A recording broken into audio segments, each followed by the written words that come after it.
Hello everyone, welcome to biology lecture. Myself Somnath Palija. Today we are going to start with our new chapter of class 12th NCERT textbook. यहाँ पे आज का जो नया chapter है वो है बायोटेक्नोलॉजी। बायोटेक्नोलॉजी के दो पार्ट्स हैं हमारे एनसीईआरटी के टेक्स्ट बुक में क्लास 12 के सिलेबस में। Okay, one is called as a principle and its process और जो दूसरा है वो है एप्लीकेशंस। तो यहाँ पे एक्चुअली आप लोगों को इसका बायोटेक्नोलॉजी का मतलब यहाँ पे समझना है। इन शॉर्ट हम लोग बहुत सारे यहाँ पे प्रिंसिपल्स यानी टेक्निक्स के बारे में बात करेंगे। इन शॉर्ट बेसिक इंट्रोडक्शन चलेगा पूरे चैप्टर में, ठीक है। और क्या क्या होता है बायोटेक्नोलॉजी, कैसे होता है बायोटेक्नोलॉजी, ये सारी बातें करेंगे। साथ में हम लोग कुछ सारे एंजाइम्स के फंक्शंस को पढ़ेंगे। इसके अलावा हम लोग यहाँ पे वेक्टर्स को पढ़ेंगे, कुछ वेक्टर रिलेटेड लाइक थियरीज को पढ़ेंगे और कुछ like non vectors related theories को पढ़ेंगे, ठीक है। और कुछ एंजाइम्स के बारे में जैसे कि मैंने बताया कुछ डिस्कवरीज चलेगी इस टॉपिक में, इन सब को लेके बात करेंगे। अभी ये जो भी थ्योरी वगैरह चलेगा ये आपको समझना बहुत ज़रूरी हो जाएगा, क्योंकि इसी के बाद जो भी एप्लीकेशन प्रोसेस आएगा वो completely based on this theory रहेंगे, ठीक है। तो ये जो first part of the biotechnology है काफ़ी इजी है बायोटेक्नोलॉजी, डोंट वरी। और ये कम से कम 8 से 16 मार्क्स कैरी करता है नीट एग्जाम में। इसके जो बजट है ना वो बता रहा हूँ, ठीक है। बहुत इजी आते हैं क्वेश्चंस और आप लोग आराम से डील भी कर लोगे। तो चलो स्टार्ट करते हैं with the definition of biotechnology, ठीक है। तो अगर मैं डेफिनेशन की बात करूँ तो ये क्या होता है, हम लोग पहले जैसे ही एक्चुअली डेफिनेशन को समझने के लिए आपके सामने एक वर्ड आता है बायोटेक को तोड़ेंगे तो यहाँ पे biology stand for the actually living things, okay. Bio stand for the living thing and technology का मतलब यहाँ पे टेक्निक्स का यूज़ करना होता है, राइट। सो एक्चुअली यहाँ पे बायोटेक जो है इट्स अ प्रोसेस, ओके। और ये प्रोसेस में हम लोग क्या करेंगे, process of using living organisms. अब ये लिविंग ऑर्गेनिज्म को डायरेक्टली भी यूज कर सकते हैं और we can use their products also, और uses of their products, okay. ये नहीं हुआ तो इस प्रोडक्ट्स को भी हम लोग यूज कर सकते हैं और uses of their enzymes you can say, और uses of their enzymes, okay. देखो या तो पूरा लिविंग ऑर्गेनिज्म को हम लोग यूज़ करेंगे, या तो फिर हम लोग उनके प्रोडक्ट्स को यूज़ करेंगे, या तो फिर हम लोग उनसे जो बनाते हैं एंजाइम्स वो लोग उनको भी यूज़ कर सकते हैं, ओके। और या तो फिर मॉलिक्यूल्स और यूजेस ऑफ द मॉलिक्यूल्स, ठीक है। तो हम लोग लिविंग ऑर्गेनिज्म से जो मॉलिक्यूल्स ऑब्टेंड होते हैं, दोज मॉलिक्यूल्स और दोज एंजाइम्स और those products can be used for the welfare of human kind, okay, या फिर man kind, used for the welfare of Mankind. तो सबसे प्लस पॉइंट यही है आपके लिए, ठीक है। देखो जो भी चीज़ें करनी है बायोटेक को यूज़ करना है। बायोटेक को यूज़ करने का बहुत ज़्यादा तरीका होता है, लाइक एक प्लस पॉइंट होता है और एक नेगेटिव पॉइंट होता है। नेगेटिव पॉइंट क्या, तो बायो वॉर होना है ना, क्योंकि हम लोग यहाँ पे बहुत सारी चीज़ें with respect to living organism पढ़ेंगे, उनसे होने वाले फ़ायदे उनसे होने वाले नुकसान दोनों आप लोग अंदाज़ा लगा सकते हो, ठीक है। तो प्लस और नेगेटिव माइनस दोनों यहाँ पे टॉपिक्स हैं एक्चुअली बायोटेक्नोलॉजी का। प्लस पॉइंट ये है कि हम लोग जो भी चीज़ें बायोटेक के थ्रू करेंगे वो हमारे पर्पस के लिए होना चाहिए। हमारा पर्पस क्या है कि हम लोग मैनकाइंड के रिस्पेक्ट में काम करें, ना कि इसके खिलाफ काम करें। समझ में आ रही है बात, है ना। तो एक लिविंग बींग्स को ये सारी एक्टिविटी जो रहेगी बायोटेक्नोलॉजी किस तरीके से मदद करेगी ये सबसे ज़्यादा इंपॉर्टेंट होना चाहिए, ना कि इसके अगेंस्ट काम करना। इसके अगेंस्ट काम करना यानी it can be giving a trouble to the mankind, वो हमको एक्टिविटी परफॉर्म नहीं करनी है, ठीक है। फॉर एग्जाम्पल मैंने आप लोगों के लिए वर्ड यूज़ किया था बायो वॉर। बायो वॉर यानी क्या, जैसे कि आप लोगों ने क्रिश का मूवी देखा रहेगा, क्रिश ट्री मूवी देखा रहेगा, उसमें कैसे वो लोग आते हैं, एजेंट्स लोग आते हैं, फॉरेन पार्टिकल्स आते हैं, वो लोग कैसे लाइक बहुत सारी चीज़ें डिसीज़ फैला देते हैं, है ना, थ्रू एसी के थ्रू, पानी के थ्रू। ये सारी जो टेक्नोलॉजी से वो लोग ने जो भी चीज़ें डेवलप की है उनको कैसे स्प्रेड करवाते हैं पब्लिक में, so that people will die and all those thing. तो ये सारा नेगेटिव इम्पैक्ट है, हमको वो नहीं क्रिएट करवाना है। हमारा क्या है, हमारा फोकस मैनकाइंड के रिस्पेक्ट में है, ठीक है, जो कि पॉजिटिव होना चाहिए। तो चलो अभी यहाँ पे जैसे ही बायोटेक्नोलॉजी आप लोग पढ़ते हो आपके स्क्रीन पे एक नाम आ जाना चाहिए जिसका नाम है Paul Berg, okay. Paul Berg is the father of biotechnology. Who is he is a father of biotechnology, ये आपको याद रखना है। वेरी इंपॉर्टेंट पर्सन, ओके, ये आपको याद रखना है, फादर ऑफ बायोटेक्नोलॉजी। अभी जैसे कि मैं बायोटेक्नोलॉजी पढ़ा रहा हूँ तो मुझे यहाँ पे एक और टर्म के साथ फेमिलियर हो जाना चाहिए जिसको कहते हैं आरडीएनए। क्या कहते हैं? आरडीएनए। आर का मतलब होता है यहाँ पे एक्चुअली रिकॉम्बिनेंट, ओके, रिकॉम्बिनेंट कहते हैं, और डीएनए का तो मतलब आप लोगों को पता है, okay. So that recombinant part will be can be anything, okay, it can B recombinant part, okay, you can say, and that part can be a piece of DNA, it can be a piece of DNA, or you can say gene of interest। अपनी gene of interest पहले लिख देता हूँ फिर बताता हूँ क्या बताना कोशिश करो, ओके। तो यहाँ पे हम लोग जब भी मैं वर्ड यूज़ करूँगा आरडीएनए टेक्नोलॉजी, या फिर मैं वर्ड यूज़ करूँगा रिकॉम्बिनेंट, ओके, या तो फिर मैं आप लोगों के लिए डायरेक्ट वर्ड यूज़ करने वाला हूँ जीन ऑफ इंटरेस्ट, ओके। इन चीज़ों को किसी के साथ कंबाइन कर देना, किसी के साथ यानी इन शॉर्ट डीएनए के साथ कंबाइन कर देना। मतलब देखो कोई एक सीक्वेंस है, कोई एक इंपॉर्टेंट कैरेक्टरिस्टिक है। सी एक और चीज़ आपको पता है कि जीन्स के ऊपर इंडिविजुअल के कैरेक्टरिस्टिक होते हैं, ठीक है ना। डिफरेंट जीन्स डिफरेंट कैरेक्टर्स के लिए रिस्पॉन्सिबल होते हैं। तो अभी जो भी कैरेक्टर के लिए मैं इंटरेस्टेड रहूँगा, मैं चाहूँगा ये मेरे नए वाले इंडिविजुअल में एक्सप्रेस हो जाए, ये वाला जीन मेरे नए वाले इंडिविजुअल में एक्सप्रेस हो जाए ताकि ये कैरेक्टर मैं उसमें ला सकूँ, है ना। तो ये कैरेक्टर को कंट्रोल करने वाला gene I will be taking out. Taking out का मतलब होता है आइसोलेट करना, उसको आइसोलेट करेंगे और किसी और डीएनए के साथ कंबाइन करेंगे। When we are combining something like this, okay okay. अभी किसी और के डीएनए के साथ कंबाइन करने का रीज़न क्या है? क्योंकि वो शायद मेरे लिए जल्दी जल्दी रेप्लिकेट करवा दे। अब जल्दी रेप्लिकेशन हो रहा है मतलब मेरा वो जीन जो मैंने निकाला था उसके बहुत सारे कॉपीज बन रहे हैं, है ना। तो बहुत सारे कॉपीज बनना मतलब बहुत सारा बैकअप रहना, so I can perform further activity. अब वो जीन मेरे लिए बहुत ज़्यादा फायदेशीर है इसलिए मैंने उसमें अपना इंटरेस्ट दिखाया है, okay. So that is what you have to understand over. मतलब क्या, एक जीन को निकालो जिसमें हमारा इंटरेस्ट छुपा हुआ है, जिसमें हमारा इंपॉर्टेंट कैरेक्टरिस्टिक है, उस कैरेक्टरिस्टिक को मैं किसी और में डालना चाहता हूँ लेकिन मैं डायरेक्टली नहीं डाल सकता। मान लो एक्सपेरिमेंट फेल हो गया तो ये जीन वेस्ट हो जाएगा, तो वो भी नहीं करना चाहता मैं। तो मैं क्या करूँगा, आरडीएनए टेक्नोलॉजी फॉलो करूँगा। इसका मतलब क्या है, जीन ऑफ इंटरेस्ट को एक डीएनए के साथ फ्यूज़ करना है। ऐसे वाला इंडिविजुअल भी यूज़ करेंगे जहाँ पे उसके डीएनए जल्दी जल्दी रेप्लिकेट होते हैं। फॉर एग्जांपल मान लो ई कोलाई, ई कोलाई में रेप्लिकेशन का टाइम कितना होता है, 18 मिनट्स, है ना। बाकी के 2 मिनट्स तो वो साइटोकाइनेसिस वगैरह करने के लिए लेगा। उसके बाद क्या हो जाएगा, you will be getting 2 individuals in 20 minutes, है ना। 2 ई कोलाइज मिलेंगे, मतलब जल्दी जल्दी रेप्लिकेट करने की एबिलिटी दिखा रहा है E coli bacteria. Are you understanding? So मैं क्या कर रहा हूँ, एक gene of interest E coli के डीएनए के साथ मिक्स कर रहा हूँ, मतलब एक्चुअली उसमें उसका पार्ट बना रहा हूँ ई कोलाई का, और ई कोलाई को बोल रहा हूँ भाई तो अभी रेप्लिकेट कर ले, सो डैट मेरा जीन ऑफ इंटरेस्ट भी रेप्लिकेट हो जाएगा। जब सारे रेप्लिकेशन कॉपी रेडी हो जाएंगे तब आई can use one by one for my experimental purpose, ठीक है। और फिर हम लोग उसको जिसके अंदर भी हम लोग को डालना है हम लोग उसके अंदर डालेंगे। वो सारी बाकी की एक्टिविटी देखेंगे आगे जाके चैप्टर में कि कैसे डालते हैं, कैसे वो पूरा आइसोलेट करेंगे, फिर वो प्रोसीजर कैसे होगी, वो सारी बातें आगे आएंगी, ओके। तो क्या आप लोगों ने सीखा यहाँ पे, आरडीएनए सीखा, okay. What do you mean by rDNA? It stand for the recombinant DNA. Recombinant DNA के लिए मुझे 2 चीज़ें चाहिए। एक तो चाहिए वेक्टर, मतलब जिसके अंदर मैं इसको इंसर्ट करूंगा। किसको इंसर्ट करने की बात चल रही है? जीन ऑफ इंटरेस्ट को इंसर्ट करने की बात चल रही है, ठीक है। और फिर हम लोग उसको रेप्लिकेट करवाएंगे। ये आपको और अच्छी तरीके से समझना है क्योंकि ये दिया था 2 साइंटिस्ट ने जिनके नाम नीट में पूछे जाते हैं। तो अभी जो भी चीज़ बताऊंगा that is extremely important to you, okay. तो RDNA technology was discovered first time by the Boyer and Cohen, okay. क्या नाम आ रहे हैं स्क्रीन पे?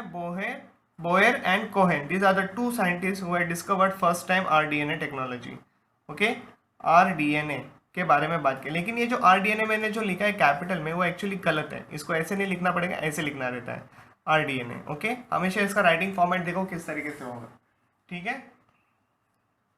फर्स्ट आरडीएनए वॉज डिस्कवर्ड, ये कब किया था discovery? In the year of 1972। अभी आप लोगों के लिए एक और क्वेश्चन के बारे में यहाँ पे बात करूंगा। मैंने आप लोगों को पहले भी कहा था, अभी भी बता रहा हूँ, like molecular genetics, principle of inheritance and variations, फिर तुम्हारा जो एनवायरमेंटल साइंस जो कि लास्ट यूनिट है आपके क्लास एनसीईआरटी का, उन सब चैप्टर जो भी 5 या 4 चैप्टर्स हैं वहाँ से आप लोगों के लिए ईयर बेस्ड क्वेश्चंस बनते हैं। तो ईयर बेस्ड नंबर आपको कंपलसरी याद रखना है, क्योंकि यहाँ से क्वेश्चंस बनते हैं। जैसे कि पूछ लिया first rDNA discovered by whom, तो आंसर आएगा बोयर एंड कोहेन, लेकिन कब, तो 1972। इस तरीके से आप लोगों को याद रखने हैं सारे ईयर बेस्ड क्वेश्चन, इसी चैप्टर से बनेंगे जो चैप्टर्स मैंने आप लोगों को नाम लिए, ठीक है। Coming to the next part, let's talk about ये हुआ कैसे, क्या हुआ एक्चुअली, डिस्कवरी हुआ ना, तो एक्चुअली इसमें हुआ क्या। तो इसमें हुआ, देखो, एंटीबायोटिक एक्टिविटी जो है, antibiotic resistance gene, okay, from Salmonella, okay, आपको पता होगा ये साल्मोनेला क्या है कि नहीं। It is genus of typhimurium. Typhimurium क्या है, ये स्पीशीज है, ओके, तो अंडरलाइन करेंगे सेपरेटली, ओके। तो एक साल्मोनेला टाइफीम्यूरियम नाम का बैक्टीरिया है जिसके पास एक जीन है, जिसके पास प्रॉपर्टी है एंटीबायोटिक की। मतलब ये जो बैक्टीरिया है, मान लो यहाँ पे मैं बना देता हूँ, ओके, तो ये ऐसे एक बैक्टीरिया है मेरे पास, ठीक है। इस बैक्टीरिया के डीएनए, ये जो है ये डीएनए है, इस डीएनए पे मान लो ये राउंड कलर वाला जो जीन है, बात समझ में आ रही है। This gene shows me an antibiotic activity, antibiotic activity, बात समझ में आ रही है। अब पूरे डीएनए में मुझे इंटरेस्ट नहीं रहा, अभी मेरा इंटरेस्ट किस में है, only this much part, only this much sequence. अरे ये बात समझ में, क्यों इतना सीक्वेंस, क्योंकि इसके पास एंटीबायोटिक एक्टिविटी है, मतलब ये एंटीबायोटिक बनाने में मदद कर सकता है, ठीक है। सो अभी इसको क्या करूंगा, अभी इसको मैं बाहर निकालूंगा। So I will, what I will do, I will isolate this gene, okay, isolate this gene. Now you are isolating का मतलब क्या, समझो ये है वो डीएनए, ओके, क्या है वो, ये है वो डीएनए जिसपे जीन ऑफ इंटरेस्ट है। अभी इसको क्या बोलेंगे हम लोग, gene of interest, okay. Gene of interest मतलब क्या, मतलब ये एंटीबायोटिक बनाने वाला जीन है, ठीक है। अब ये जीन को मैंने बाहर लिया, gene is nothing but it is a kind of A small fragment of the DNA, जिनके ऊपर वो हमारे जो नाइट्रोजनस बेसेस अरेंज रहते हैं, है ना, वही हमारे टिपिकल कैरेक्टरिस्टिक को कंट्रोल करते हैं, okay. So let's proceed now. Now I will take this, तो ये लो मैंने यहाँ पे ले लिया उसको separately, okay, this is what over here. अभी इसमें इसको मैं किस में डालूंगा, actually now think like this is a plasmid, okay, plasmid DNA लूंगा। ये प्लाज्मिड डीएनए किसका होता है, मान लो मैंने ई कोलाई का यूज किया, किसका यूज किया, ई कोलाई यानी Escherichia coli. What is this, this is a vector form में, understood, this is a vector form में, क्योंकि इसका जो रेप्लिकेशन टाइम है वो क्या है, लिख देता हूँ यहाँ पे, रेप्लिकेशन टाइम जो है वो टोटल लाइक 20 मिनट्स में रेप्लिकेट हो जाएगा, ओके, ओवरऑल मतलब 18 मिनट्स का डीएनए रेप्लिकेशन और 2 मिनट्स का क्या बोलते हो हमारा साइटोकाइनेसिस, ठीक है। तो ऐसे करके दो इंडिविजुअल बनेंगे, मतलब क्या, इसका जो प्लाज्मिड होता है, प्लाज्मिड कैसे दिखता है, प्लाज्मिड डीएनए की अगर मैं बात करूं, so it is a circular form of the DNA, okay. कैसे होता है, ये circular form of the DNA है, मान लो ऐसे, ओके। अब क्या करेंगे, ये जो सीक्वेंस है वो इसमें जोड़ दूंगा, ठीक है, तब जाके ये मुझे स्ट्रक्चर कैसे दिखेगा, मान लो ये हाफ स्पेरिकल है, ठीक है, ऐसे हाफ स्पेरिकल स्ट्रक्चर है। अब इसके साथ ही हमारा जो जीन ऑफ इंटरेस्ट निकाला था वो है, बात समझ में आ गई। तो this is what the actually having that gene of what, this much gene is a different characteristic, और दिस मच जीन मतलब this much DNA is belongs to the E coli. अरे बात समझिए, this is a plasmid and this is my gene of interest. तो समझ में आ गया, दोनों का फ्यूजन है, that means what, this is only called our R D N ए। अभी इसी को क्या बोलेंगे, हमारा आर डी एन ए बोलेंगे, क्या बोलेंगे, आर डी एन ए बोलेंगे। मतलब क्या, अब मैंने ये प्लाज्मिड में अपना जीन ऑफ इंटरेस्ट डाल दिया है, ठीक है। अब वो कैसे निकाला, कैसे इसमें लगा दिया, कैसे ये चिपक गया, ये सारी बातों आप लोगों को ऑलरेडी पता है। मैं अभी जैसे जैसे चैप्टर में आगे बढ़ूंगा ये सारी बातें आप लोगों को सीखने मिलेगी। अब क्या हो गया, ये जो प्लाज्मिड है जो कि मॉडिफाई किया है, इसको मैंने फिर से ई कोलाई में डाल दिया, ओके, क्योंकि इट इज अ, सबको पता है प्लाज्मिड क्या होता है, हम लोगों ने cell the unit of life में पढ़ा है, right. Plasmid is, it is nothing but extra cellular DNA, है कि नहीं, एक्स्ट्रा सेलुलर जेनेटिक मटेरियल होता है, तो इसी का यूज करेंगे, ठीक है, रिकॉम्बिनेंट डीएनए में। और ये जो मैंने अपडेट किया है यहाँ पे अभी, तो ये वाला प्लाज्मिड मैं फिर से ई कोलाई में डालूंगा, और ई कोलाई जब रेप्लिकेट करेगा तो प्लाज्मिड भी रेप्लिकेट करेगा, उसी के साथ साथ हमारा जीन ऑफ इंटरेस्ट भी रेप्लिकेट करेगा। This is what our rDNA technology says. समझ में आ रही है बात, जैसे कि आप लोगों ने एक पेपर की बहुत सारी जेरोक्स कॉपी बना के रखी है, so Xerox is what our backup, जब भी चाहिए होगा फेयर कॉपी लेने की जरूरत नहीं है, जेरोक्स कॉपी है उसमें से मैं पढ़ाई कर सकता हूँ, understood, that is how you can understand the concept over here. Fine, तो मिलेंगे आपको नेक्स्ट लेक्चर से। ठीक है बच्चों लोग, तो अभी आप लोगों ने आरडीएनए टेक्नोलॉजी समझ ली है, ठीक है। और जो भी मैंने सिखाया पीछे वो मैंने नहीं किया, मैंने एक्चुअली क्या किया, बोयरहैन कोहेन का कॉन्सेप्ट आप लोगों को सिखाया, मतलब आइसोलेट कैसे करते हैं इसके बारे में बताया। ओके, मतलब जीन ऑफ इंटरेस्ट देखो, उसको निकालो, उसको प्लाज्मिड के साथ जोड़ दो, और that plasmid will be called as now you can say rDNA. Okay, और ऐसे करके हम लोग बाकी की प्रोसीजर को आगे ले जाएंगे। फाइन, अभी इतना तो आप लोगों ने समझ लिया। Now we are going to study about some enzymes जो कि हम लोग बायोटेक्नोलॉजी में यूज करेंगे, ठीक है। तो ये तो जनरल एंजाइम्स आएंगे जिनके बारे में आप लोगों को थोड़ा बहुत आइडिया होना बहुत ज़्यादा ज़रूरी हो जाता है, ठीक है। जैसे कि इनको हम लोग इन जनरल कहते हैं लाइसिंग एंजाइम्स। क्या कहते हैं? लाइसिंग एंजाइम्स कहते हैं। लाइसिंग का मतलब क्या होता है? ब्रेक डाउन करना। क्या होता है इसका मीनिंग? ब्रेक डाउन करना, ठीक है। ब्रेक डाउन करना बहुत ज़रूरी है, ठीक है, क्योंकि देखो आप लोगों को समझ में आ ही जाएगा। जैसे कि अगर मैं पहला वर्ड यूज़ करूँ, फंगल सेल। क्या वर्ड यूज़ कर रहा हूँ मैं यहाँ पे? Fungal cell. अगर मैं फंगल सेल के बारे में यूज़ कर रहा हूँ तो फंगल का सेल वॉल किस चीज़ का बना होता है? Cell wall is made up of chitin, है कि नहीं? फंगस में सेल वॉल किसका बना हुआ रहता है? काइटिन का। और काइटिन को डाइजेस्ट करने के लिए तो क्या चाहिए मुझे? काइटिनेस चाहिए to digest chitin. Okay, to digest chitin, chitinase is used. Chitinase enzyme is used बेटा। ओके, तो ये आप लोगों को समझ में आ रहा है। देखो, क्योंकि देखो फंगल के सेल वॉल के ऊपर काइटिन है। काइटिन अगर नहीं हटाओगे तो मैं अंदर जा नहीं सकता सेल के।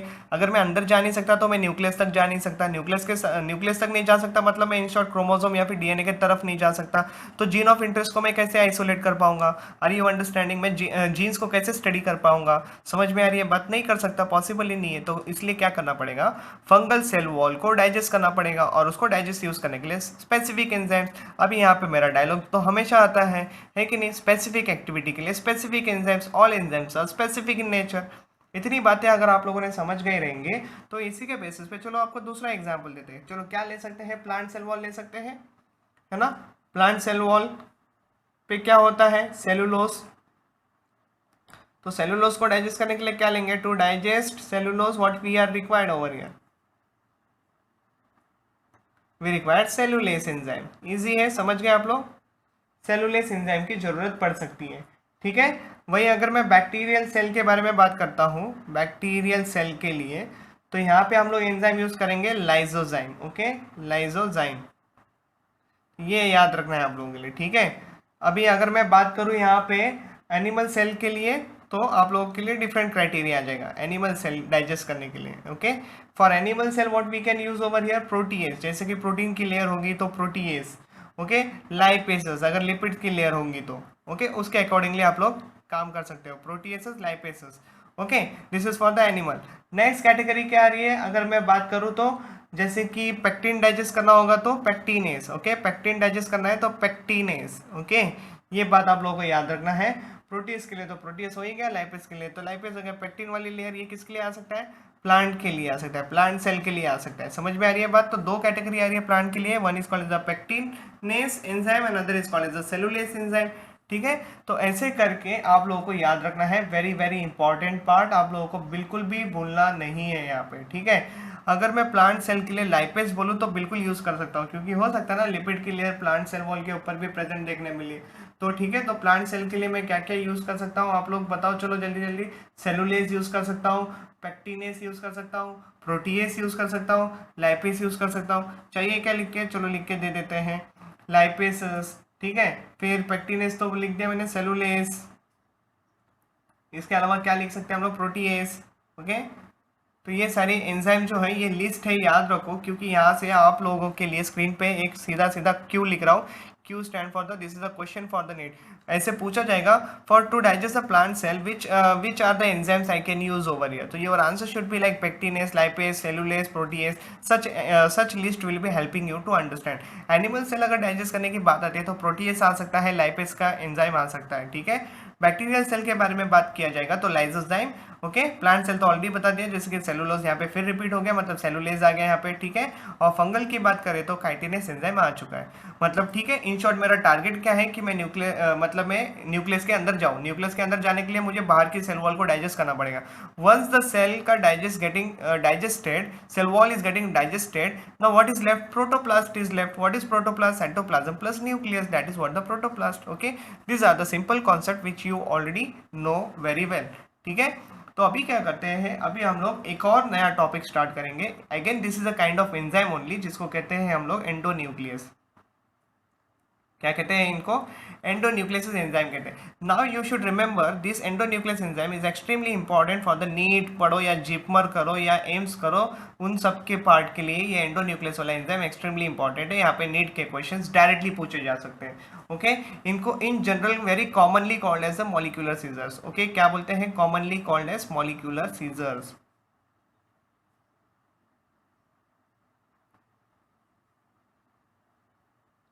Okay, very very important. ऐसे डायरेक्टली क्वेश्चन आएगा, endonuclease the another term is what, so your answer should be molecular scissor. Okay, ऐसे करके भी क्वेश्चंस बनते हैं, बिल्कुल बनते हैं। ओके, आप लोग देखो, आप लोगों को समझ में आ जाएगा, ठीक है। Coming to the next part, अभी ये मॉलिक्यूलर सीजर नाम क्यों है? ओके, तो इसके बारे में डिस्कवरी पढ़ना पड़ेगा। In the year of 1963, okay, there are scientist who are working actually on the prokaryote. So work was going on, यहाँ पे लिख देते हैं, work was going on prokaryotes. Okay, so many scientists were there, they were working on the prokaryotes. Okay, for prokaryotes क्यों वो लोग काम कर रहे थे? why the prokaryotes के ऊपर स्टडी हो रही थी? they were working on work is going on prokaryotes for their defense mechanism. Okay, for their defense mechanism. क्या मैं यहाँ पे बोलने की कोशिश कर रहा हूँ, 1963 में एक्चुअली जो साइंटिस्ट थे वो लोग क्या कर रहे थे? प्रोकैरियोट्स की स्टडी कर रहे थे। प्रोकैरियोट्स में क्या स्टडी कर रहे थे? जो प्रोकैरियोट के पास डिफेंस मैकेनिज्म होता है उसकी स्टडी चल रही थी। Okay, study of defence mechanism was going on. Okay, तो उन्होंने क्या देखा, उनके पास जो डिफेंस मैकेनिज्म है उसमें बहुत खास सी चीज़ है जो आप लोगों को अभी बताऊंगा मैं स्क्रीन पे, ठीक है। तो ये बात को समझ लेते हैं। They have the two complex system. Okay, कितना कॉम्प्लेक्स सिस्टम है? टू कॉम्प्लेक्स सिस्टम उनके पास है। ओके, तो इसके बारे में बात करते हैं। What is this two complex system stand for? इतना लॉजिक लगा लो कि ये नीट के क्वेश्चंस यहाँ पे आएंगे। ओके, सारी जगह पे जहाँ जहाँ क्वेश्चंस आएंगे मैं ऐसे लिख के दूंगा, इजी हो जाएगा। बायोटेक्नोलॉजी स्ट्रेट फॉरवर्ड, इसी लिस्ट में से क्वेश्चंस बनेंगे और कहीं से क्वेश्चंस नहीं आएंगे, ठीक है। Now from this two complex you should understand now what are those two complex. एक को कहते हैं मिथाइलेटिंग एजेंट। क्या कहते हैं? Methylating agent. और एक को कहते हैं एंडोन्यूक्लियस। अभी एंडोन्यूक्लियस का मतलब भी आप लोगों को पता होना जरूरी है, जैसे कि नाम से ही पता चल जाता है, एंडो यानी inside the nucleus. Okay, nucleus के अंदर की बात चल रही है। फाइन, इतनी सारी बातें आप लोगों को, ठीक है, ये समझनी है। तो मिलते हैं आपको अगले स्लाइड से। तो ठीक है, अभी हम लोगों को दो कॉन्सेप्ट समझने हैं, एक होता है मिथाइलेटिंग एजेंट और एक होता है एंडोन्यूक्लियस। तो before entering into the methylating agent आपको एंडोन्यूक्लियस वाली एक्टिविटी बता देता हूँ। Okay, what is endonuclease activity? मान लो अभी यहाँ पे हम लोगों ने एक ई कोलाई बैक्टीरिया बना लेते हैं। ई कोलाई बैक्टीरिया का ये रहा जेनेटिक मटेरियल और ये रहा तुम्हारा एक्चुअली बोल सकते हो दो डिफेंस मैकेनिज्म। एक होता है मिथाइलेटिंग एजेंट, तो यहाँ पे लिख देता हूँ M A stand for the methylating agent. Okay, और एक होता है तुम्हारा एंडोन्यूक्लियस। क्या होता है? एंडोन्यूक्लियस, ठीक है। तो ये ऐसे लिख देते हैं बॉक्स के अंदर circle. Okay, so this is an endonuclease and M A stand for the methylating agent. हमारा टॉपिक क्या चल रहा है? एंडोन्यूक्लियस वाला एक्टिविटी चल रहा है, ठीक है। अब क्या हो गया, ये जो है वायरस आ जाता है, ठीक है। एक वायरस बना लेते हैं ऐसे करके, ठीक है। वायरस के पास अपना जेनेटिक मटेरियल है डीएनए। क्या है? DNA is a genetic material. Now whenever the virus will come and attack this E coli bacteria, इसको मान लेते हैं ई कोलाई। क्या मान लेते हैं? E coli. तो ये वायरस अगर ये बैक्टीरिया को टारगेट कर रहा है तो ये अपना जेनेटिक मटेरियल बिल्कुल अंदर डालेगा, ठीक है। As soon as the genetic material of the viral, तो यहाँ पे लिख देता हूँ viral genetic material,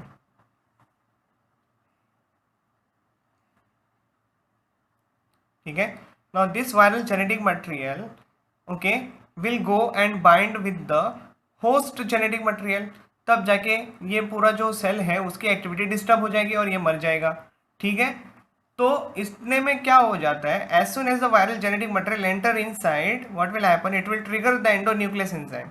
Okay, it will trigger the endonuclease enzyme and that endonuclease enzyme is nothing but a defense mechanism. ये क्या होता है, डिफेंस मैकेनिज्म है. ठीक है, इसको समझो अभी. ठीक है, डिफेंस मैकेनिज्म है ये. ओके, ये एक्टिवेट हो जाएगा, defence mechanism will be activated. अभी now we need to talk about its speciality.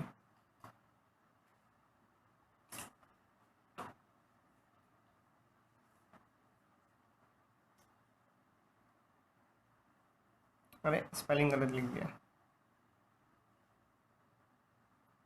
इसकी स्पेशलिटी क्या है, तो it will cut the DNA at A and T side. Okay, कहाँ पे काटेगा, ए और टी के साथ, ए और टी पे काटेगा, या फिर यू कैन से बिटवीन ए एंड टी. समझ में आ रहा है, मतलब जिधर भी ए टी का बॉन्ड आपको दिखेगा वहां पे इसको काट देगा. ओके, तो ये it will cut the DNA at specific side ना, that is between the A and T. Okay, ये आप लोगों को याद रखना है कंपलसरी. आप लोगों को पता है ए और टी का तो पेयरिंग होता ही है ना, ए और टी पेयरिंग होगा तो उसको काटेगा. अब इसका मतलब क्या है, पहले इसको समझो. मैं कह रहा हूँ ये जो एंडोन्यूक्लियस एंजाइम है ये एक्टिवेट हो गया है कब, जब ये वायरल डीएनए इसके अंदर आ गया, होस्ट डीएनए के अंदर आ गया. तो खुद के सेल को तो बचाना पड़ेगा ना, तो ये खुद का मैकेनिज्म है. लेकिन ये क्या करता है, जैसे ही ये एक्टिवेट हो जाता है, इसकी स्पेशलिटी पहले आप लोगों ने सीखी कि ये ए और टी के बीच में कट करता है. ओके, मतलब ये ट्राई करेगा कि जिधर भी ए और टी का सीक्वेंस दिखेगा उसको उड़ाने की कोशिश करेगा. इन शॉर्ट इसके पीसेस करेगा, फ्रैगमेंट करेगा और ऐसे करके डिस्ट्रॉय करेगा. लेकिन ये जब इसको डिस्ट्रॉय करता है, ए और टी को डिस्ट्रॉय करने की कोशिश करता है, तो साइमल्टेनियसली खुद का डीएनए भी तो उड़ा सकता है ना. रीजन क्या है, खुद, क्योंकि खुद के डीएनए पे भी तो ए टी हो सकता है, आइदर टी इनसाइड और आउटसाइड, लेकिन होगा तो जरूर. बात समझ में आ रही है कि नहीं आ रही है, आ रही है ना. तो जिधर भी ए और टी इसको दिखेगा एंडोन्यूक्लियस को, वो काट देगा, सिंपल सी बात है. ओके, तो ये साथ में क्या कर रहा है, it will cut the viral DNA also, it will cut the own DNA also eight A and T side. तो इसके वजह से क्या हो जाएगा, खुद का सेल भी गया काम से. बात समझ में आ रही है. तो ये एंडोन्यूक्लियस का काम क्या है फिर, ये बचाने के लिए था या खुद को मारने के लिए था. बात समझ में आ रही है. तो ये क्या हो जाता है, सी, it will cut the DNA at A and T side, okay, या फिर between the A and T, okay, but there is chances that this endonuclease will cut its own genetic material या फिर own DNA at A and T sides. बात समझ में आ रहा है. Leads to suicidal case. क्या हो जाता है, सुसाइडल केस हुआ ना. कैसे सुसाइडल केस हुआ, इसने खुद का जेनेटिक मटेरियल भी उड़ा दिया, वायरल जेनेटिक मटेरियल भी उड़ा दिया, लेकिन खुद को बचा पाया क्या, नहीं. तो ये ऐसी अगर एक्टिविटी होते रही तो क्या मतलब है ऐसे डिफेंस मैकेनिज्म का. तो अभी इसलिए तो आता है methylating agent. Okay, now the role of methylating agent comes over here. So let's talk about now methylating agent. Agent will perform its activity. क्या परफॉर्म करेगा ये activity, okay. CS3 group will go and bind to the host, go and bind to the, ऐसे बोलेंगे, go and bind to its सही रहेगा, its own genetic material. Okay, at A और at T. Okay, but किसी एक ही को. समझ में आ रही है बात. Methylating agent will perform its activity, that is, okay, that is what, methyl group will be go and bind to its own genetic material at A और it can attach to the T. दोनों को attach होना जरूरी नहीं है. जिधर भी AT दिखेगा इधर A को अटैच हो जाएगा या फिर इधर T को अटैच हो जाएगा. बात समझ में आ रही है. ओके, इससे क्या हो जाएगा, आप लोगों को अगर समझना है तो ऐसे हो जाएगा, CS3 को A ऐसे अटैच हो सकता है या फिर T CS3 आप ऐसे लिख सकते हो.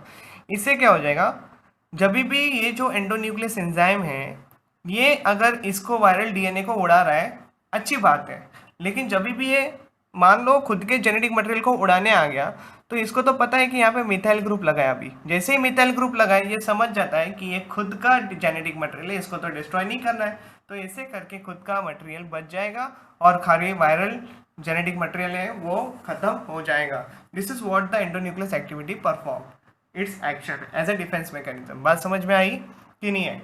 सो वेरी वेरी इंपॉर्टेंट था।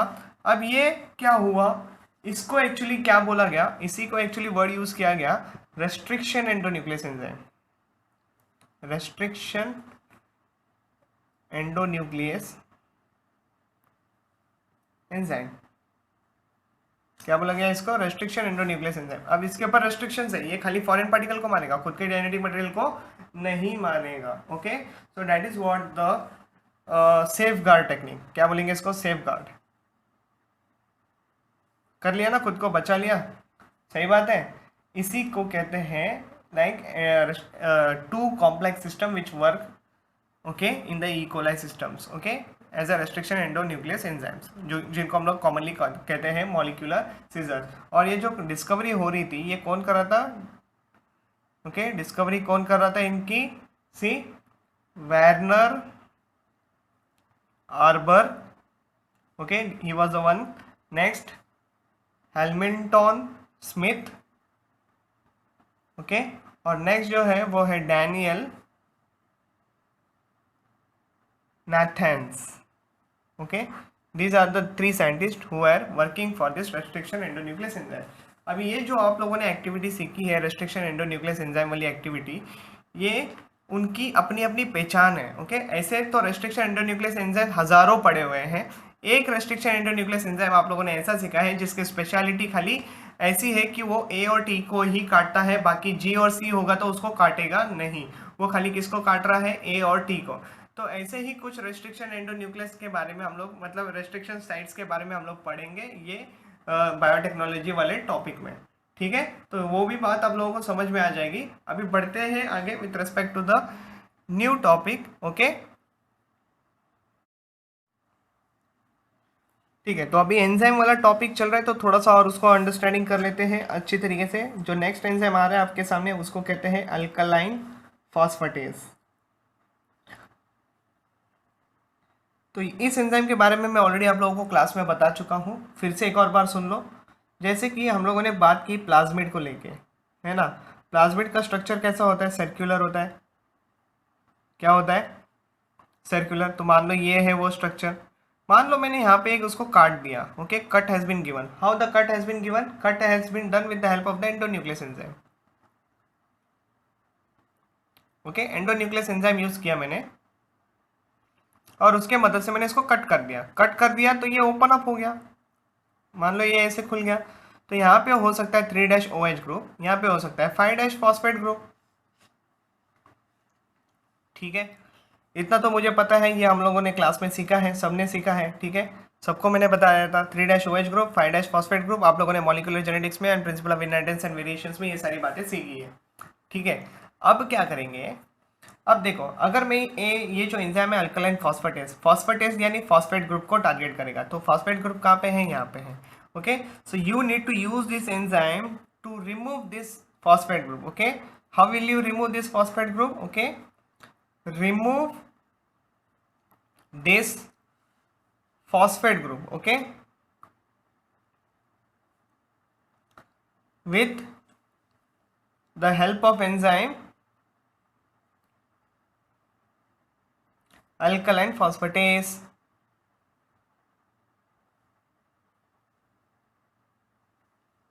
ठीक है,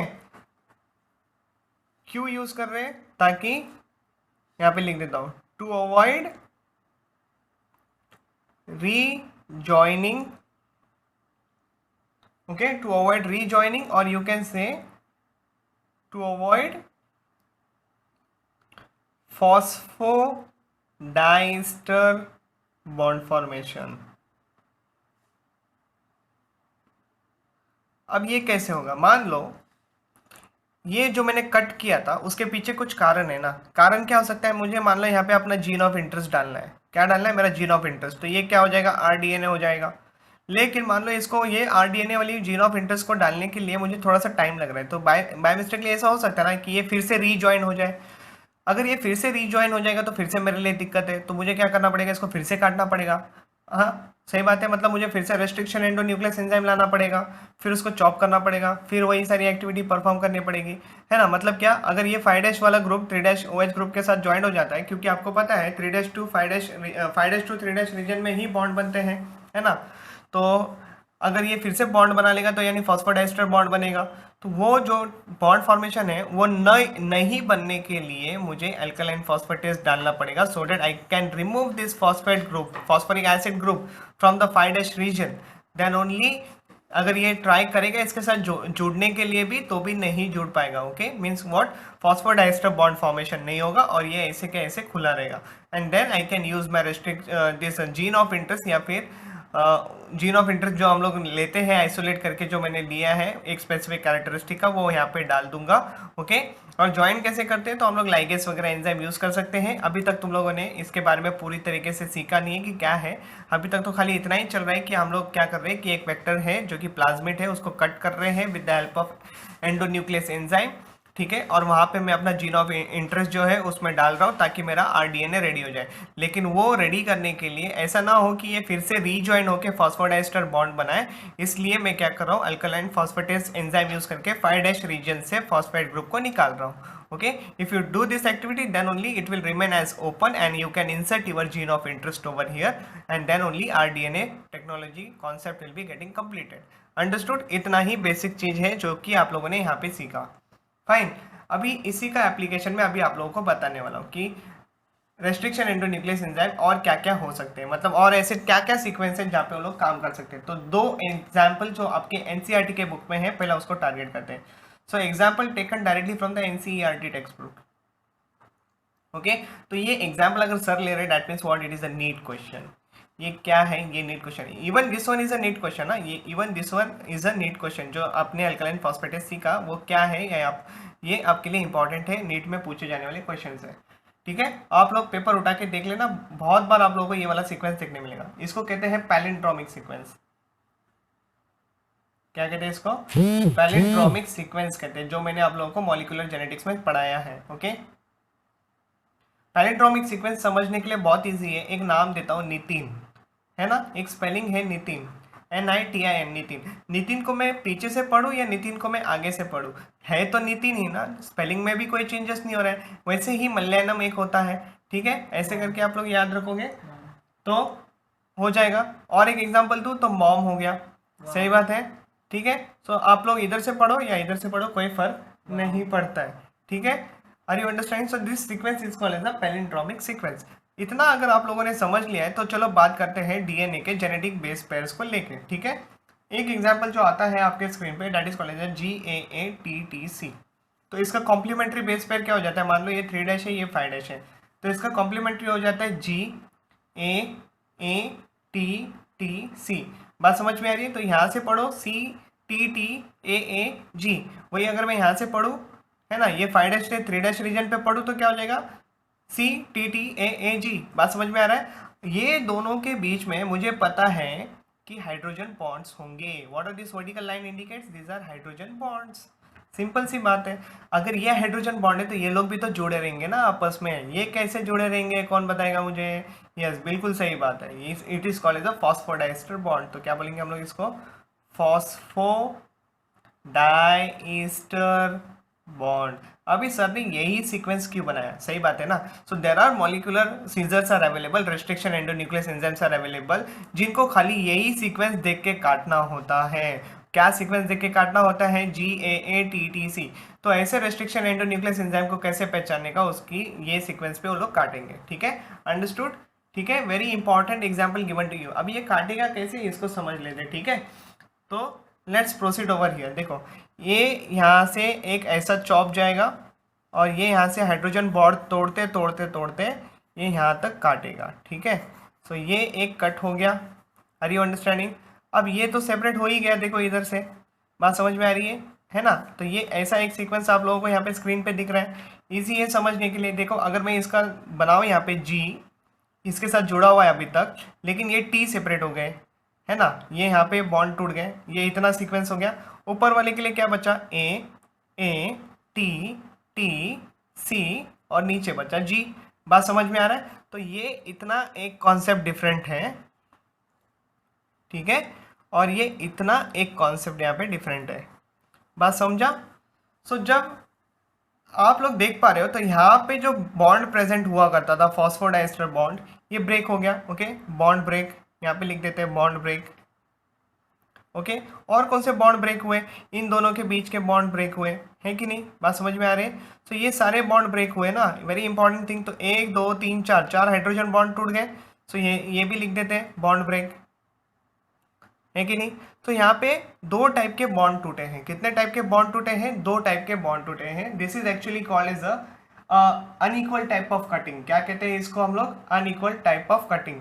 okay, so let me write over here, this is unequal cut. क्या बोलते हैं? Unequal cut. कैसे? ये ऐसे रह गया, इसलिए इसको अनइक्वल कट बोलते हैं। इक्वल का कट क्या है? इक्वल कट बोलूंगा तो अगर मान लो ये रेक्टेंगुलर फिगर है, यहाँ पे बीच में से काटा, तो ये और ये मैच खाता है। समझ में आ रही है बात? ये और ये मैच नहीं खा रहा है। This is a different scenario. अब बोलो मत सर इसको आपस में ऐसे जोड़ो तो ये मैच हो जाएगा, नहीं, ये जेड शेप कट है। ये देखो, ये ऐसे कट आया ना, तो इसलिए हम लोग इसको बोलते हैं अनइक्वल कट। बात समझ में आई? अगर एग्जैक्टली ऐसे बीच में कटता, यहाँ पे उतना ही रहता जितना यहाँ पे है, तो हम लोग उसको कहते हैं लाइक इक्वल कट। तो ये it is an example for unequal cut. तो ये एक सीक्वेंस है GAATTC वाला, जिसको पैलिंड्रोमिक सीक्वेंस ही कहते हैं। यहाँ पे ये अनइक्वल कट है। रीजन क्यों है? तो रीजन यहाँ पे ये है कि मेरे दो टाइप के बॉन्ड यहाँ पे कट गए हैं। ठीक है, कितने टाइप के बॉन्ड कट गए? दो टाइप के। जैसे कि एक है phosphodiester bond has been gone and hydrogen bonds has been gone. पूरे नहीं गए, इसका मतलब ऐसा नहीं कि पूरे पूरे बॉन्ड टूटेगा, नहीं, कुछ तो जुड़े हुए हैं, लेकिन जो जो थे वो तो टूटे ना। यहाँ पे एक यहाँ से भी टूटा और यहाँ से भी टूटा। वो बाकी के बीच के जो थे ए और टी के बीच के बॉन्ड, वो भी तो टूटे ना, इसलिए हाइड्रोजन बॉन्ड भी टूटे और इसलिए फॉस्फोडाइस्टर बॉन्ड भी टूटा। इसलिए बोलते हैं टू टाइप्स के बॉन्ड टूटे। तो ऐसे ही एग्जाम्पल में क्वेश्चन में ऐसे ही आते हैं। So bonds cut over here. Okay, क्या बॉन्ड टूटा? नंबर 1 फॉस्फोडाइस्टर, अरे फॉस्फोडाइस्टर बॉन्ड, ये एक टूटा, ठीक है, और दूसरा क्या टूटा? Hydrogen bond. ओके, अब इतना ही नहीं, तो अब ये जो दो चीजें टूटी, ये तो फ्री एंड है, तो ये फ्री एंड हो गया ना। मान लो ये तो सेपरेट हो गया, मान लो ये निकल गया है, तो ये जो है इसको स्टिकी एंड बोला गया है। इसको भी स्टिकी एंड बोलेंगे, इसको भी स्टिकी एंड बोलेंगे। तो यहाँ पे लिख देते हैं these are sticky ends. Okay, तो उनके पास ये स्टिकी एंड्स होते हैं, जो कि बहुत इंपॉर्टेंट होता है। ओके, ये जो स्टिकी एंड्स मैंने यहाँ पे लिखा है, इसी का दूसरा नाम भी होता है कॉसाइड्स। ओके, कॉसाइड्स end, very very important, very very important, कॉसाइड एंड कहते हैं इनको। दूसरा इसका नाम होता है कट एंड। ओके, क्या होता है? कट एंड इसका नाम होता है। बात समझ में आ रही है ना आप लोगों को? देखो मैं फिर से बताने वाला हूँ, इसको समझो, बहुत ज़्यादा इंपॉर्टेंट है आप लोगों के लिए। ओके, कितना इंपॉर्टेंट है? बहुत ज़्यादा इंपॉर्टेंट है। See one palindromic example given to your NCERT text book, that is what? GAATTC, उसका ये ऐसा पेयरिंग है। अब ये रेस्ट्रिक्शन एंडोन्यूक्लियस एंजाइम खाली इसी स्पेसिफिक एरिया को पहचान के काटेगा। मतलब ये सीक्वेंस दिखा तो वो रेस्ट्रिक्शन एंडोन्यूक्लियस इसको ऐसे ही जेड पैटर्न में काटेगा। ठीक है, अभी ये जेड पैटर्न में आप लोगों को दो बॉन्ड दिख रहे हैं, एक ऐसे यहाँ पे जिसको फॉस्फोडाइस्टर कहते हैं, और एक इसको यहाँ पे बीच में जिसको हाइड्रोजन बॉन्ड कहते हैं। ठीक है, तो दो टाइप के बॉन्ड टूट रहे हैं और ये अनइक्वल कट है, इतना भी ध्यान रखना है। अनइक्वल कट होने के कारण यहाँ पे एक स्टिकी एंड होता है, यहाँ पे एक स्टिकी एंड होता है, मतलब, और ये सारे भी स्टिकी एंड्स ही है एक्चुअली। ये भी सारे क्या है? स्टिकी एंड, मतलब ऐसे इसका अपोजिट पेयरिंग आके लग सकता है ना। बात समझ में आ रही है कि नहीं आ रही है? Okay, so according to that only I am talking about here. अब ये स्टिकी एंड्स हो गए, तो इनको दूसरा नाम है कॉसाइड्स एंड, इसका तीसरा नाम है कट एंड्स। और बॉन्ड कौन से टूटे? तो फॉस्फोडाइस्टर बॉन्ड टूटे और हाइड्रोजन बॉन्ड टूटे। That is what one of the palindromic example is over to you. Let's talk about the last one and then our first part of the biotechnology will be getting complete. So let's talk about our second palindromic sequence. ठीक है, अभी इसको समझते हैं। ये वाला बहुत easy है। सॉरी, पहला आता है CCC, फिर आता है GGG, ओके, और फिर आता है GGG CCC। ओके, तो यहाँ पे हाइड्रोजन बॉन्ड्स इनके बीच में, और ये आपस में फॉस्फोडाइस्टर बॉन्ड। बात समझ में आ रही है? देखो यहाँ पे ये फॉस्फोडाइस्टर बॉन्ड है, ठीक है। अब यहाँ पे जब कट होता है तो ऐसे बीच में कट होता है, so this is what called as a equal cut, equal cut. Okay, तो ये अगर CCC GGG वाला सीक्वेंस दिखेगा तो एक रेस्ट्रिक्शन एंडोन्यूक्लियस ऐसे वाले इसको काटता है। तो यही सीक्वेंस होते हैं जिनको काटा जाता है। एक तो ये सीक्वेंस हो गया, एक मैंने बताया, और एक रेस्ट्रिक्शन एंडोन्यूक्लियस कौन सा बताया, जो कि A और T के बीच में काटता है। तो टोटल ऐसे 3 रेस्ट्रिक्शन एंडोन्यूक्लियस एंजाइम की खास बात बताई मैंने। एक जो A और T के बीच में काटता है, एक CCC और GGG वाले सीक्वेंस को काटता है, लेकिन वो इक्वल तरीके से काटता है। और दूसरा जो आप लोगों ने सीखा वो था GAATTC वाला, जहाँ पे अनइक्वल टाइप ऑफ कटिंग देखने मिलती है। अब ये इक्वल कट है, यहाँ पे जो बॉन्ड ब्रेक हो रहा है वो एक ही हो रहा है। So bond break over here is only one bond, that is the phosphodiester bond. Okay, which bond? Phosphodiester bond. तो ये आप लोगों ने समझ लिया, ठीक है। अब यहाँ पे स्टिकी एंड वाली एक्टिविटी नहीं देखने मिलेगी, तो क्या बोलेंगे हम लोग इसको? इक्वल कट है ना, तो इक्वल कट में हम लोग इसको कहते हैं ब्लंट कट। ओके, क्या कहते हैं? ब्लंट कट करके हम लोग इसको, दूसरा नाम है इसका एंड कट। क्या कहते हैं? And cut. यानी क्या? एकदम प्रॉपर तरीके से कटा है, कोई भी टेंशन नहीं है। देखो ये इसके साथ जुड़ा हुआ है और ये तीनों आपस में जुड़े हुए हैं, वैसे ये तीनों आपस में जुड़े हैं, ये आपस में जुड़े हुए हैं, ठीक है, hydrogen bonds and phosphodiester bond के साथ। लेकिन ये C और G के बीच में, G और C के बीच वाला जो है फॉस्फोडाइस्टर बॉन्ड था, खाली यही टूटा है। Okay, so this is how you had studied the complete palindromic sequence, जो कि आपके एनसीईआरटी के बुक में थे। दोनों के दोनों एक्सट्रीमली इंपॉर्टेंट है, नीट में आपको स्ट्रेट फॉरवर्ड पूछे जाने वाले क्वेश्चन है। मिलेंगे आपको second part of the NCERT part. Okay, thank you very much.